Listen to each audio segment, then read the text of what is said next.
அண்ணாமலை எப்படி பேசினாலும் பாஜகவுக்கு ஓட்டு விழாது என்று பேசிய அதிமுக முன்னாள் அமைச்சர் ஜெயக்குமார் கரசேவைக்கு ஆட்களை அனுப்ப ஜெயலலிதா சொன்னார் என்பதை நிரூபித்தால் அரசியலை விட்டு நான் விலக தயாராக இருக்கிறேன் என்று செய்தியாளர்கள் சந்திப்பில் நேற்று பேசியிருந்தார். அந்த கருத்து இருக்கு, எடுத்து காமிங்க பார்க்கலாம். நான் அரசியல் இருந்து நான் விலகிறேன். நான் கரசேவைக்கு ஆள் அனுப்புறதுக்கு அம்மா சொன்னாங்களா? அன்னைக்கு என்ன சொன்னாங்க அம்மா? அன்னைக்கு பாபர் மசூதியும் இடிக்க கூடாது, ராமர் மசூதி இதுவும் ராமர் கோயிலும் கட்டணும். இதுதான் அம்மாவுடைய ஸ்டாண்டு.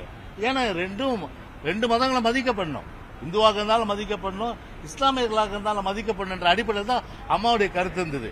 ஆனால் வேண்டுமென்றே திரித்து கரசேவைக்கு ஏதோ ஆள் அனுப்பிச்சு அதை அன்னைக்கு நான் கூட தான் அந்த அம்மா கூட 91 96 அன்னைக்கு அம்மா கூட இருந்த தலைவர்கள் அன்னைக்கு விமர்சனம் பண்ணாங்க. அன்னைக்கு இப்படி ஒரு அண்ட புழுகு, ஆகாச புழுகு. இந்நிலையில் கர சேவையை ஜெயலலிதா ஆதரித்ததற்கான அடுக்கடுக்கான ஆதாரங்களை அடுக்கி அரசியலை விட்டு ஜெயக்குமார் விலக தயாரா என தமிழக பாஜகவினர் கேட்டு வருகின்றனர். மசூதி இடிக்கப்பட்டு அங்கே ராமர் கோவில் கட்டப்படும் என்று அந்த மத வெறியர்கள் பியாதி ஜனதா கட்சியை சார்ந்தவர்கள் சொன்ன போது இங்கே இருந்து செங்கல்களையும் ஆட்களையும் அனுப்பியவர்தான் ஜெயலலிதா. அவருக்கு நீங்கள் வாக்களிக்கலாமா? அனைத்து இந்திய அண்ணா திராவிட முன்னேற்ற கழகத்தினுடைய நிலைப்பாடு என்ன என்று சொன்னால், இதய டாக்டர் புரட்சி தலைவி அம்மா அவர்கள் முதலமைச்சராக இருந்தபோதே கரசேவைக்கு செல்லுங்கள் என்று கட்டளையிட்டவர். ராமர் கோயில் திருப்பணிக்கு எங்களுடைய தலைவர் முழு ஆதரவு தெரிவித்தவர். இன்று எங்களுடைய கழகத்தினுடைய பொதுச் செயலாளர் போட்டதற்கு எடப்பாடியார் அவர்கள் சற்று உடல்நலம் குறைவாக இருக்கிறது, உடல்நலம் சரியாக இருந்தால் அந்த நிகழ்ச்சியில் பங்கு கொள்வேன் என்று சொல்லியிருக்கிறார்.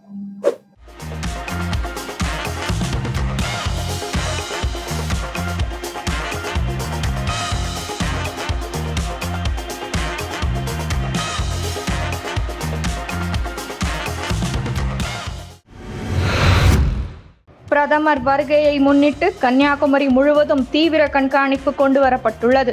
விவேகானந்தர் மண்டபத்தை சுற்றிய பகுதிகள் அனைத்தும் கடற்படை, கடலோர காவல்படை வீரர்களின் கட்டுப்பாட்டிற்குள் வந்துள்ளது. பத்திரிகையாளர் உட்பட எவருக்கும் அனுமதி இல்லை என தெரிவிக்கப்பட்டுள்ளது. மக்களவை தேர்தல் பிரச்சாரத்தை முடித்துக் கொண்டு பிரதமர் நரேந்திர மோடி இன்று மாலை 4:35 மணிக்கு கன்னியாகுமரி வருகிறார் என்ற பயண திட்டம் வெளியாகியுள்ளது. கன்னியாகுமரி வரும் பிரதமர் மோடி அங்கிருந்து நேரடியாக விவேகானந்தர் பாறைக்கு சென்று அங்கு தியானத்தை தொடங்குகிறார். இன்று இரவும் மே 31 இரவும் அங்கு தங்கும் அவர் ஜூன் 1 மாலை அங்கிருந்து புறப்பட்டு கன்னியாகுமரி விருந்தினர் மாளிகைக்கு செல்வார். பின் ஹெலிகாப்டரில் திருவனந்தபுரம் சென்று அங்கிருந்து டில்லி திரும்ப உள்ளார். பிரதமர் தங்குவதற்காக விவேகானந்தர் பாறையில் உள்ள கேந்திர நிர்வாக அதிகாரியின் அலுவலகம் புதுப்பிக்கப்பட்டு குளிர்சாதன வசதி செய்யப்படுகிறது. விவேகானந்தர் பாறையில் விவேகானந்தர் அமர்ந்து தியானம் செய்த அதே இடத்தில் 3 நாட்கள் பிரதமர் தியானம் மேற்கொள்கிறார். அவருக்கு தேவையான உணவுகள் அனைத்தும் விவேகானந்தர் பாறையில் அமைக்கப்படும் சிறப்பு அறையில் தயாரிக்கப்படுகிறது. பிரதமர் அலுவலக பாதுகாப்பு அதிகாரிகள் பாதுகாப்பு பணிகளை தீவிரமாக நேற்றும் இன்றும் ஆய்வு செய்தனர். அவரது பயண திட்டத்தில் கன்னியாகுமரி பகவதி அம்மனை தரிசனம் செய்ய உள்ளதாகவும், கடலுக்குள் அமைக்கப்பட்டுள்ள திருவள்ளுவர் சிலையையும் அவர் பார்வையிட உள்ளதாகவும் செய்திகள் வெளியாகியுள்ளன.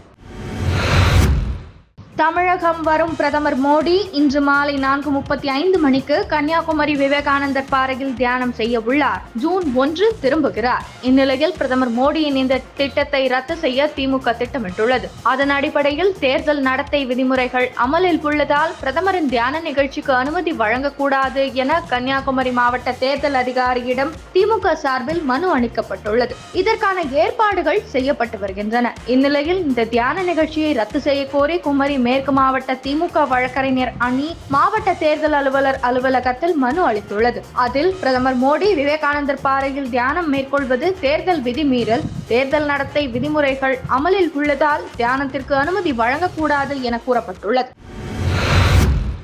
வாக்கு எண்ணிக்கை முகவர்கள் விழிப்புடன் பணியாற்ற வேண்டும் என எடப்பாடி பழனிசாமி தெரிவித்துள்ளார். இது தொடர்பாக தமிழக எதிர்க்கட்சி தலைவர் எடப்பாடி பழனிசாமி வெளியிட்டுள்ள அறிக்கையில், தமிழகத்தில் நாடாளுமன்ற மக்களவை பொதுத் தேர்தலுக்கான வாக்குப்பதிவு 19ஆம் தேதி ஏப்ரல் மாதம் 2024 அன்று முடிந்துள்ள நிலையில் ஜூன் 4ஆம் தேதி அன்று வாக்கு எண்ணும் பணி நடைபெறவுள்ளது. இதற்காக கழகத்தின் சார்பிலும் கூட்டணி கட்சிகளின் சார்பிலும் முகவர்களாக நியமிக்கப்பட்டிருக்கும் அனைவரும் மிகுந்த கவனத்துடனும் விழிப்புடன் அனைவருடனும் பணியாற்றி வெற்றிக்கனியை சிந்தாமல் சிதறாமல் பெற்று கழகத்திற்கும் கூட்டணி கட்சிகளுக்கும் சமர்ப்பிக்கும் வகையில் பின்வரும் அம்சங்களை நினைவில் கொண்டு பணியாற்றிட வேண்டும். வாக்கு எண்ணிக்கை முகவர்கள் அனைவரும் அந்தந்த மாவட்ட கழக செயலாளர்கள் மற்றும் வேட்பாளர்களின் அறிவுறுத்தலின்படி தேர்தல் ஆணையம் குறிப்பிட்ட நேரத்திற்கு 1 மணி நேரம் முன்பாகவே தேர்தல் நடத்தும் அலுவலரால் தங்களுக்கு வழங்கப்பட்டிருக்கும் அடையாள அட்டையுடன் வாக்கு எண்ணும் மையங்களுக்கு சென்றுவிட வேண்டும்.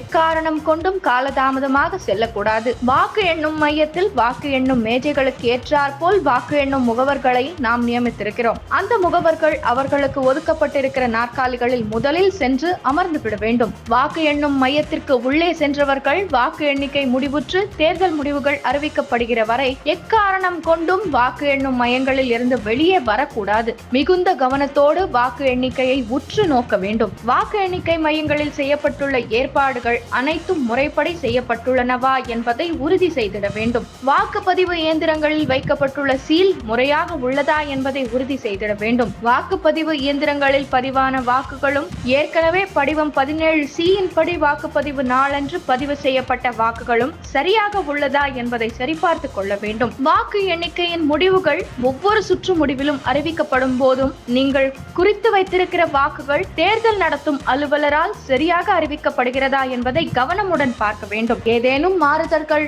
இருக்கிற பட்சத்தில் வாக்கு எண்ணிக்கையை தொடராமல் தேர்தல் நடத்தும் அலுவலரிடத்திலேயே தெரியப்படுத்த வேண்டும். உங்களுக்கு வருகிற ஐயங்களை வாக்கு எண்ணும் மையத்தின் பிரதான மேஜையின் முன் அமர்ந்திருக்கிற வேட்பாளரின் தலைமை முகவரிடத்திலேயே தெரியப்படுத்தி அதை எழுத்துப்பூர்வமாக வேட்பாளரின் சார்பாக தேர்தல் நடத்தும் அலுவலரிடத்திலேயே கொடுத்து அதற்குண்டான ஒப்புகையை கட்டாயம் கேட்டு பெற வேண்டும்.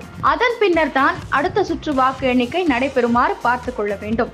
வாக்கு எண்ணும் பணியில் ஈடுபட்டுள்ளவர்கள் யாரேனும் மாற்று கட்சியினருக்கு ஆதரவாகவும் முறைகேடாகவும் செயல்படுகிறார்களா என்பதை உன்னிப்பாக கண்காணித்து குறைகள் இருப்பின் சம்பந்தப்பட்ட மேலதிகாரிக்கு உடனடியாக தகவல் தெரிவித்து உரிய தீர்வினை காண வேண்டும்.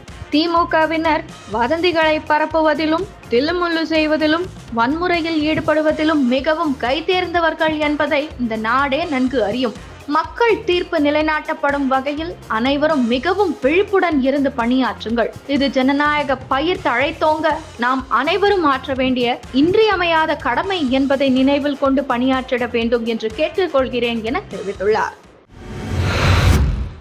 தடை செய்யப்பட்ட அமைப்பிற்கு ஆட்கள் சேர்த்ததாக சென்னையில் 6 பேர் உபா சட்டத்தின் கீழ் கைது செய்யப்பட்டுள்ளனர். அவர்களின் விவரங்கள் மற்றும் நடவடிக்கைகள் தொடர்பான அறிக்கையை சைபர் கிரைம் போலீசார் தமிழக அரசுக்கு அனுப்பி வைத்தது. இதனை மத்திய உள்துறை அமைச்சகத்திற்கு தமிழக அரசு அனுப்பி வைக்கும் என செய்திகள் வெளியாகியுள்ளது.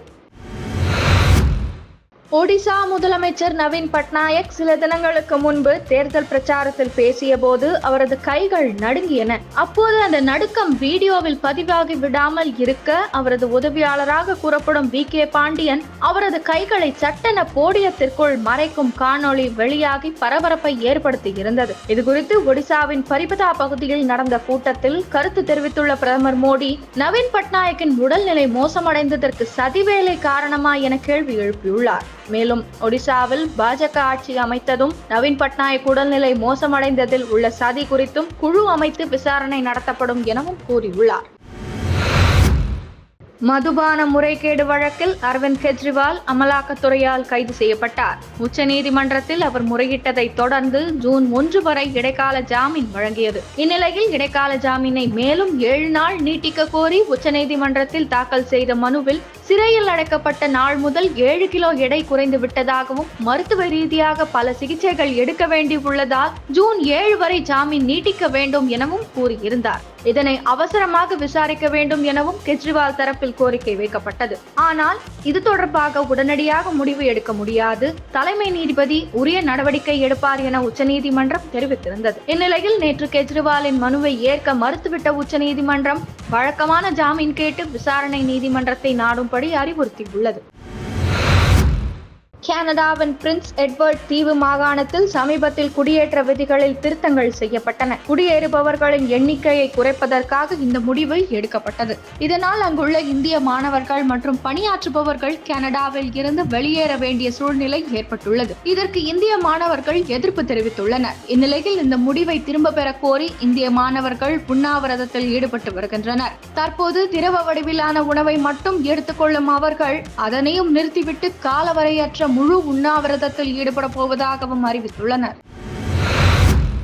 நிதி நெருக்கடிக்கு உள்ளாகி உள்ள அமெரிக்க முன்னாள் அதிபர் ட்ரம்ப் தன்னுடைய தனி விமானம் ஒன்றை ஈரானிய அமெரிக்க கட்டுமான நிறுவன தலைவர் மெஹர்தாத் மொய்தியிடம் விற்பனை செய்துள்ளார். இந்த விமானத்தை 1997ஆம் ஆண்டில் ட்ரம்ப் வாங்கினார். இது மணிக்கு 1136 கிலோமீட்டர் வேகத்தில் செல்லும் திறன் மிக்கது. வானில் 51,000 அடி உயரத்தில் பறக்கும் இந்த விமானத்தில் பல்வேறு சொகுசு வசதிகள் உள்ளன. இந்த விமானத்தின் மதிப்பு 83 கோடி ரூபாய் என சொல்லப்படுகிறது.